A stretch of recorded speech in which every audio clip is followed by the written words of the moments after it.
It comes as no surprise, therefore, to learn that religion and science have always been considered to be twin sisters by Islam, and that today, at a time when science has taken such great strides, they still continue to be associated, and furthermore, certain scientific data are used for the better understanding of the Quranic text.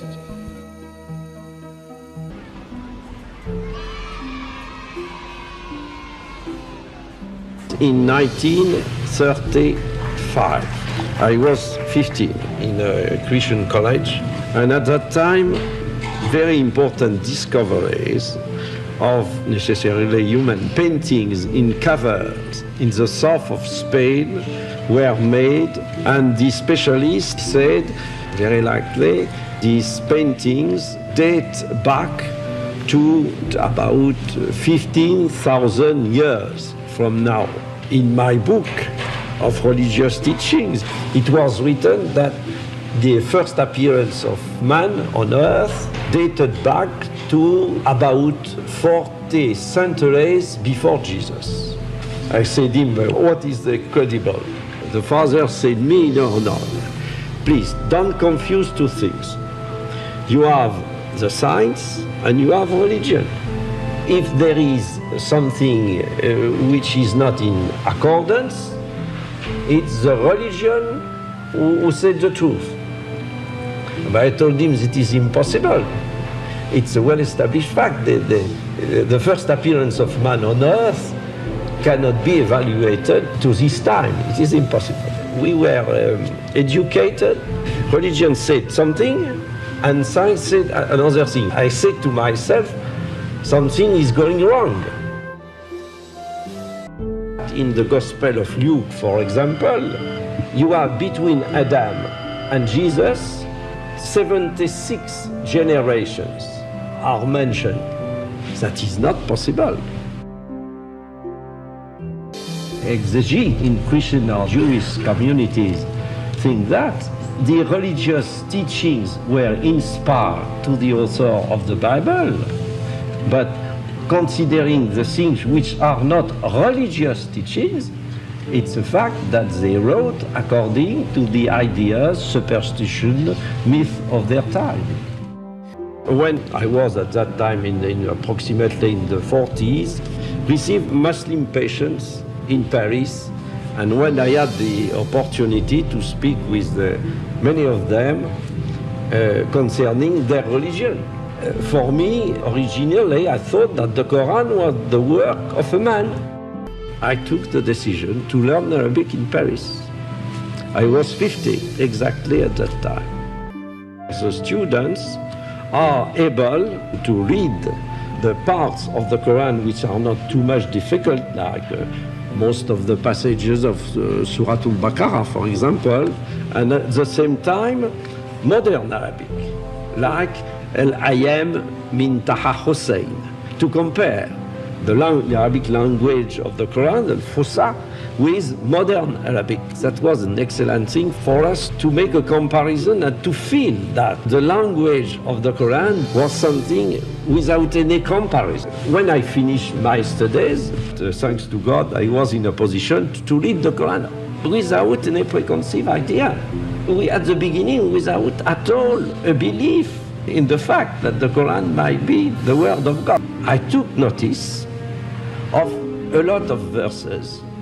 At the end, that was approximately between 150 and 200 verses, and gathered all these verses by discipline, by chapters, and I was extremely embarrassed. I said to myself, but it appears to me that it is impossible, considering what was the story of sciences, that a man would have written that almost 14 centuries ago.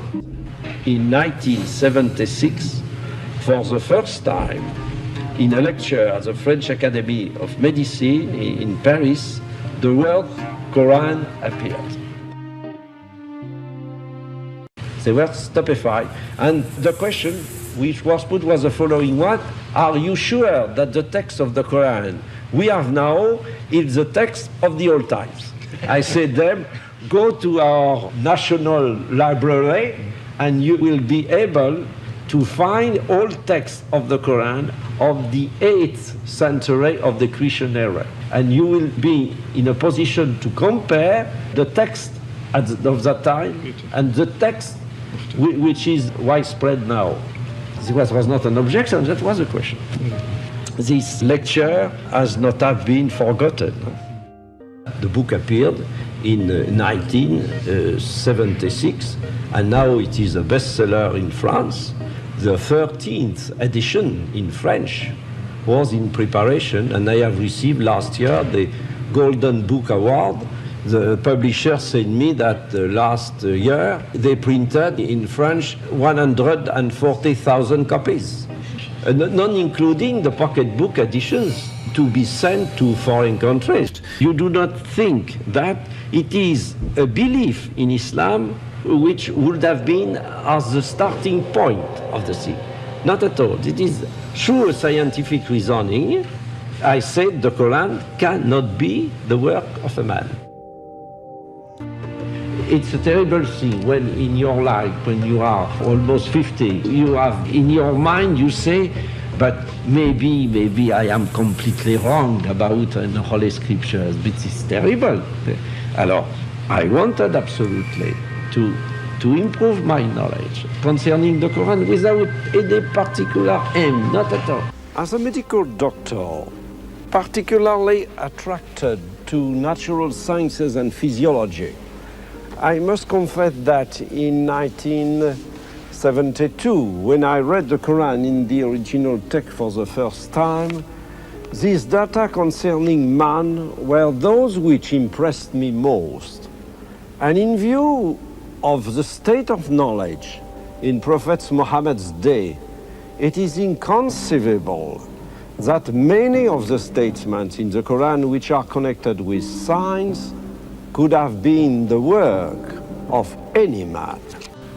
It is therefore perfectly legitimate not only to regard the Quran as the expression of revelation, but also to award it a very special place on account of the guarantee of authenticity it provides and the presence in it of reflection which, when studied today, appear as a challenge to human explanation. I suppose that my explanations are enough for everybody one who is objective and sincere to say the Quran cannot be the work of a man.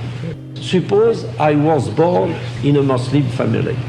Suppose my name would be Mohammed Boukai instead of Mori's Boukai. Be sure that I would have been very proud of that. Do you imagine that I would have made such a work? You will see, since you are young in the future, maybe after several decades, when I shall be a dead man, you will note that many people among the scientists are accepting to take into account this compatibility between religions and science. What I think is the truth, nothing more. For the Bible, always for the Quran. But for the Quran, I see that I could not find something in contradiction with science.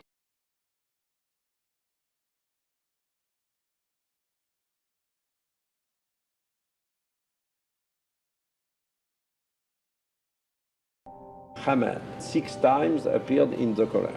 I visited famous specialists in hieroglyphs in Paris, and I told him I know a text which appeared during the 7th century of the Christian era. He knew perfectly well the Arabic language. I wrote Haman before him, and he said me that is not possible, because the hieroglyphs were absolutely unknown between the 3rd century and the discovery of Champollion during the 19th century. It's not possible.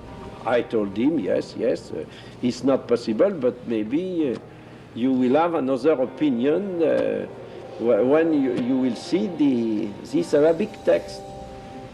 What it is, this text? I told him, I want to, at first, that you tell me the meaning of Haman in hieroglyph. I said, Haman is a family name of the New Kingdom, and if you consult to the library of the Collège de France, the famous dictionary of the family name of the New Kingdom by a German author whose name is Ranke, you might find Haman. And he said me, I do not remember exactly what was the profession of Haman, but the profession of Haman is indicated in this dictionary. I went to the library, and in the dictionary it was written, Haman, a director of the workers in quarries. That is to say, the man who was building with stones, of course, because at that time the great monuments were built with stone, not at all with wood. And so that you have in this dictionary of the hieroglyphic name the name of Haman, to whom the Pharaoh said, build the tower. And when I came back to this professor, this expert, and I said to him, have a look, and I opened the Quran before him, he was stupefied without any voice. I told him, like the Bible preserved the name of Ramesses, the Quran preserved the name of Haman. He was stupefied and he was without voice, and he said, maybe we might write something about that in the future, and unfortunately, 6 months later, he died.